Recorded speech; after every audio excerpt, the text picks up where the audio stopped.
오늘도 우리 사는 이야기 찾아주셔서 감사합니다. 사연자분이 보내주신 이야기 시작해볼게요. 안녕하세요. 제가 겪었던 일을 이야기해보고 싶어 이렇게 사연 보냅니다. 저는 그냥 평생을 무난하게 살아온 여자입니다. 초중고 나와서 대학교 졸업하고 취업 준비 열심히 해서 27살에 첫 직장에 들어갔고 그렇게 근무를 하고 있었어요. 어렵게 들어간 회사였기 때문에 힘들었지만 꽤 만족하며 다니고 있었습니다. 다들 취업 성공하고 얼마가는 정말 회사에 감사하는 마음으로 다니곤 하잖아요. 그렇게 제 길을 좀 찾고 나니 그동안은 생각지도 않았던 연애도 생각하게 되더라고요. 그런데 마침 그런 저에게 어떤 남자가 대시를 해온 겁니다. 같은 회사 다른 팀 팀장이었던 남자였는데 처음에는 제가 전혀 관심이 없어서 꽤나 끈질긴 구애 끝에 연애를 하게 되었거든요. 그 남자 이름은 가명으로 할게요. 김원식. 나이는 38살이었죠. 평소 나이 차이 많은 남자를 만나는 친구들을 보면 이해가 안 되고 좋게 보이지 않았는데 막상 제가 만나보니 또래와 다른 매력이 있더라고요. 원식 씨와의 연애는 물론 회사 사람들에게는 비밀이었어요. 원식 씨도 둘의 관계를 비밀로 하길 원했고 저도 첫 직장 생활인 만큼 사생활로 사람들 입에 오르락 내리락 거리는 게 싫어서 흔쾌히 그러자고 했습니다. 아무래도 연애하다 헤어지게 되면 피해를 보는 건 여자 쪽이다 싶었기 때문에 더더욱 조심했었어요. 그렇게 저는 처음 해보는 직장 생활이라서 많이 힘들었지만 일도 연애도 다 잘 해내고 싶었습니다. 저는 신입사원이었고 원식 씨는 팀장이었기 때문에 같은 회사였지만 아무래도 시간이 잘 맞지 않았어요. 그래서 일주일에 한 번 정도 데이트를 했고 주말에는 거의 얼굴 보기가 힘들었죠. 원식 씨는 가족 모임이 많았고 또 주말에 회사에 높으신 분들과 등산도 해야 하고 골프도 쳐야 한다고 많은 시간을 함께하지 못해 미안하다고 그렇지만 사회생활이니 이해해달라고 했습니다. 저는 지금까지 항상 연락 한 통에 쩔쩔매고 기다리고 그러다 지치는 연애를 했기 때문에 원식 씨와의 연애는 마치 어른들의 연애라고 생각이 들어서 나쁘지 않았던 것 같아요. 또 원식 씨의 위치가 그래도 회사에서 나름 좋은 위치다 싶어서 내심 자랑스럽기도 하고 저런 남자가 내 남자친구라는 게 으쓱하는 마음도 있어서 많은 이해를 해줘가며 지냈던 것 같습니다. 그렇게 잘 지내고 있다고 생각하던 어느 날 저는 구내식당을 포기하고 동료 유미 씨와 함께 회사 앞 새로 생긴 순댓국집에서 점심 식사를 하고 있었고 다른 때 같으면 마주칠 일 없었던 원식 씨가 같은 팀 동료들과 함께 순댓국집으로 들어왔어요. 저는 사 먹는 돈이 아까워서 매번 구내식당을 이용했었거든요. 유미 씨는 원식 씨 팀 사람들을 보고 제게 얘기했어요. 다은 씨, 저기 저 사람 알아요? 누구요?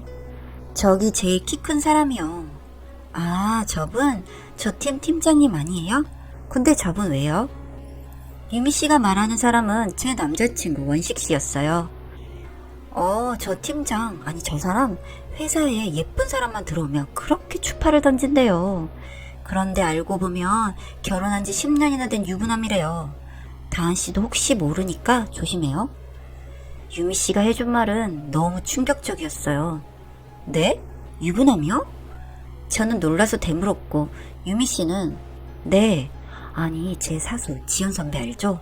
그 선배가 얘기해줬는데 1년 전에도 경영팀 신입사원 순진한 여자를 꼬셔서 몰래 연애하다가 탕비실에서 둘이 그 짓 해가지고 난리도 아니었대요. 회사가 발칵 뒤집혔다는데 뭐. 그 후로 그 여자애는 관두고 저 사람은 아무 일 없었다는 듯이 뻔뻔하게 계속 회사 다니고 있대요. 라고 상세한 일화까지 저에게 얘기를 해줬죠. 저는 마치 뒤통수를 한 대 세게 얻어맞은 것처럼 띵했고 도저히 상황 파악이 안 되더라고요. 그리고 저는 유미 씨가 다른 사람이랑 헷갈린 거겠지라고 저를 애써 위로하며 이 사실을 원식 씨에게 물어보기로 했습니다. 그날 저녁 저는 물어볼 말이 있다고 회사에 조금 떨어진 공원에서 퇴근 후 잠시 만나자고 했어요. 원식 씨는 알겠다고 했고 저희는 공원에서 만났습니다. 뭐 솔직히 돌려서 말하고 싶지도 않았어요. 이런 건 정말 깔끔해야 한다고 생각했기 때문에 단도직입적으로 물어봤어요. 원식 씨, 제가 점심시간에 이상한 말을 들었는데 아무래도 혼자 생각하고 판단하는 것보단 원식 씨한테 물어보는 게 나을 것 같아서요. 뭔데 그래? 얘기해봐.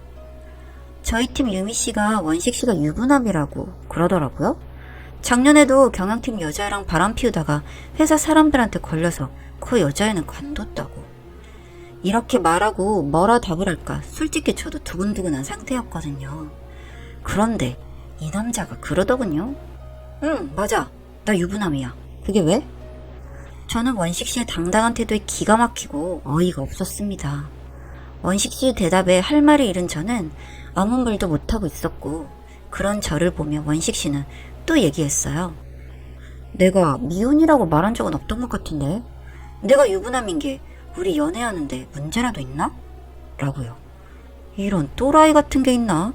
속으로 생각했던 것 같아요. 저한테 사귀자고 엄청 달라붙었던 게 뭐 안 되더라도 손해가 없는 유부남이어서 그랬구만 하고 짜증나더라고요.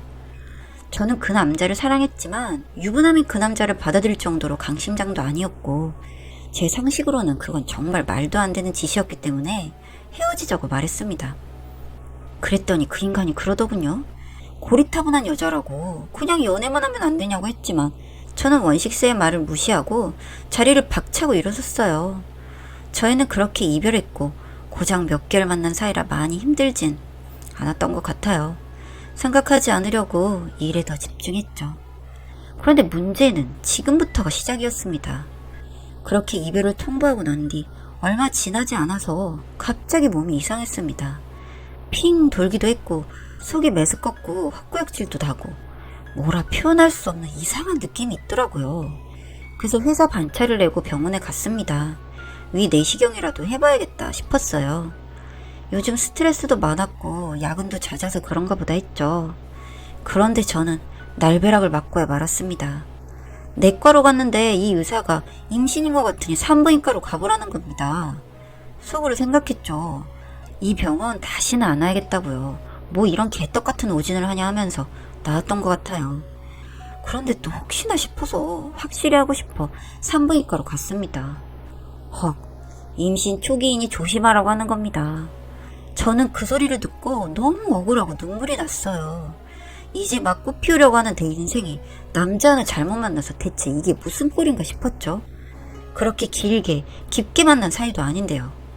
걱정도 걱정이었지만 나만 이렇게 속 터지고 내 몸만 망가지는구나 싶어서 분노감이 차오르더라고요.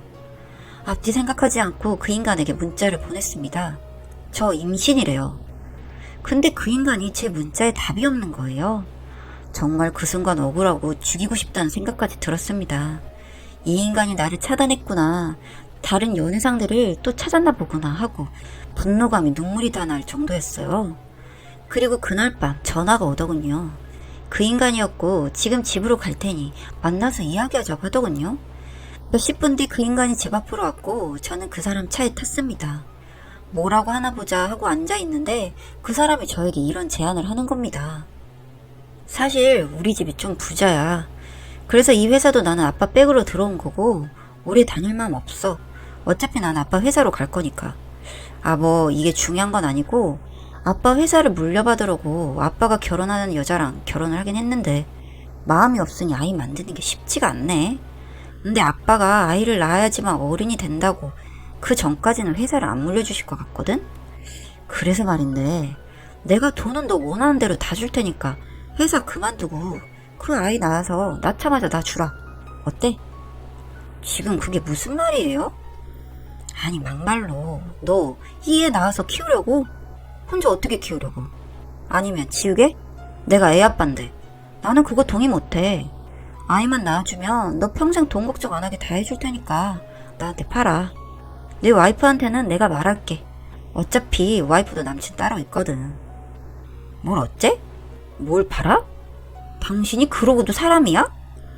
저는 말도 안 되는 소리 하지 말라며 차에서 내려 집으로 들어갔습니다. 그리고 그 인간에게 잘 생각해보라고 문자가 왔지만 저는 답장하지 않았고요. 솔직히 답장할 상태도 아니었죠. 너무 쓰레기 같은 소리를 들은 상태라 제가 제정신이 아니었거든요.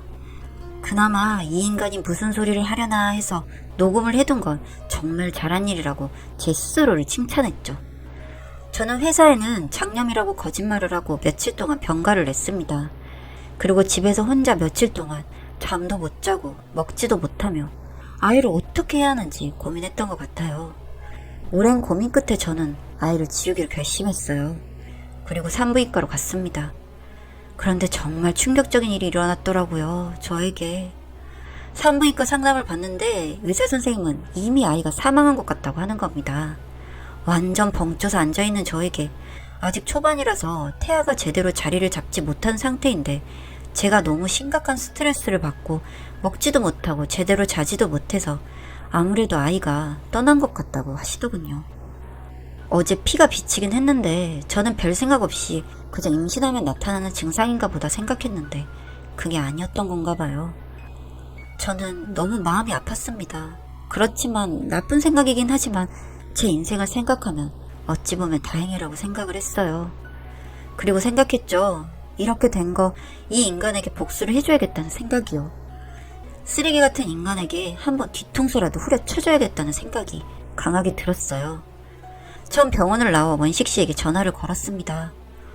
저 지금 병원 갔다 오는데 아이가 참 건강하대요. 얼마 주실 건데요? 라고 얘기했고 원식 씨는 제가 생각했던 것보다도 훨씬 많은 금액의 돈을 준다고 얘기했죠. 그리고 그럼 당장 회사를 그만둬야 하니 그 돈의 반을 보내달라고 했어요. 또 유부남인 것도 모르고 만났는데 돈 준다고 해놓고 나중에 안 주면 전 어떻게 하냐고 제가 원식 씨를 어떻게 믿냐고 했죠. 원식 씨는 잠시 고민하더니 알겠다고 하면서 제 통장으로 약속한 돈의 반절을 바로 넣어주더군요. 돈이 많아서 그런 건지 어쩐 건지 아주 쉽게 쿨하게 보내주더라고요. 휴대폰 은행 알람에 확인되는 거액을 확인하고는 솔직히 흥분이 되더군요. 나머지 반절을 못 받아도 이 돈 있어도 뭐라도 하고 살 수 있겠다 하는 생각이 들었거든요. 그리고 건강이 좋지 않다는 핑계로 저는 병가가 끝난 후 사직서를 제출했습니다. 유미 씨는 너무 갑작스럽게 저와 헤어지게 돼서 많이 서운하다면서 눈물을 보였어요. 저도 그런 유미 씨를 보면서 정이 많이 들고 회사를 관둔다는 게 아쉬웠지만 저는 종종 연락하면서 지내자고 말하고 퇴사를 했습니다. 그리고 원식 씨에게 퇴사 사실을 알렸고 원식 씨는 잘했다며 집에서 쉬라고 했죠. 그리고 저는 계획했던 대로 한국에서의 생활을 정리해 나갔습니다. 아직 사회 초년생이나 마찬가지인 저에게 정리하고 말 것도 거의 없었죠. 예전에 유학을 가고 싶었는데 형편이 안 돼서 못 갔었던 게 제 가슴에 내내 아쉬움으로 남아 있었는데 이번이 기회다 싶었거든요. 그렇게 집을 정리하고 잠시 친구 집에서 머물렀습니다. 떠나는 당일날 저는 제 핸드폰을 해지시켰고 저는 미리 써둔 편지를 퀵서비스를 불러 그 남자에게 배달을 맡겼어요. 편지의 내용이요? 뭐 별건 없었습니다. 원식씨? 아이를 가진 건 거짓말이 아니었는데 원식씨가 너무 스트레스를 주는 바람에 아이가 하늘나라로 가버렸다네요. 너무 마음이 아픈 일입니다. 그렇죠? 그리고 주신 돈은 우리 아이에 대한 위자료증으로 생각해 두시면 좋겠네요. 너무 억울해하지 마시고요. 그리고 그날 저에게 아이를 팔라고 했던 녹음 파일 복사본을 SD카드에 담아 같이 동봉합니다. 돈도 많으시다는 분이 괜히 저한테 준 돈 찾겠다고 애쓰지 마세요. 그런 조짐이 보이면 저도 음성 파일을 당신 아버지와 당신 와이프 그리고 회사에도 보낼 생각이니까요. 한 번씩 제 생각이 날 때 그 음성 파일을 들으시길 바랍니다. 그럼 안녕. 저는 지금 제가 원하는 곳에서 새롭게 공부를 시작했습니다. 영화 같은 마을에서 그림 같은 풍경을 보면서 공부를 하니 항상 행복하기만 하네요. 그 사람을 만나 제 인생이 끝난 줄 알았는데 이렇게 새로운 시작을 하게 해주니 참 고맙다고 해야 하는 건지. 여튼 그렇게 저는 제 삶을 살아가려고 합니다. 강남에 사는 땡땡땡아, 유부남이면 얌전히 좀 살아라.